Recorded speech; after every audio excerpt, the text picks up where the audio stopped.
আসসালামু আলাইকুম এভরিওয়ান, আশা করি সবাই ভালো আছে। আপনারা অনেকে আমাকে ইনবক্সে মেসেজ করতেছেন যে ভাই সাদা পাথর পানি আছে কিনা। তাদের উদ্দেশ্যে এই ভিডিওটি। যারা ভাবতেছেন যে সাদা পাথর পানি নাই, এই যে দেখুন এখনও যথেষ্ট পরিমাণ পানি আছে, প্লাস গত রাতে বৃষ্টিও হয়, পানি কিন্তু আরেকটু বেড়েছে। আর অনেকেই বলতেছেন যে আমি আগের ভিডিও ছাড়ি, তো তাদের উদ্দেশ্যে বলবো আমি আগের কোনো ভিডিও আপলোড দিই না, যা দিব সবই হচ্ছে আপডেট। তো আপনারা ছোট্টর দিকে একটু লক্ষ্য করুন। এই যে তখন বাইকটা খুব এনজয় করতেছে।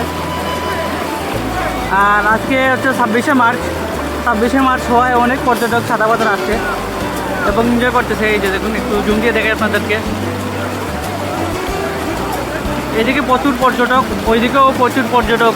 তো আপনারা যারা সাদা পাথর আসতে পারেন। এখনও কিন্তু আগের মতোই রয়েছে।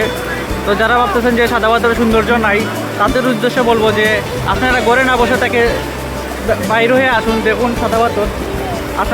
আপনাদের অবশ্যই ভালো লাগবে।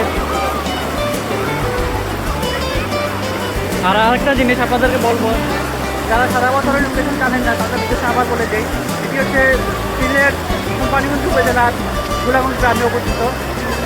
আর এই যে পাহাড়টার দিকে লক্ষ্য করুন, আজকের ভিডিওটা কিন্তু অসাধারণ।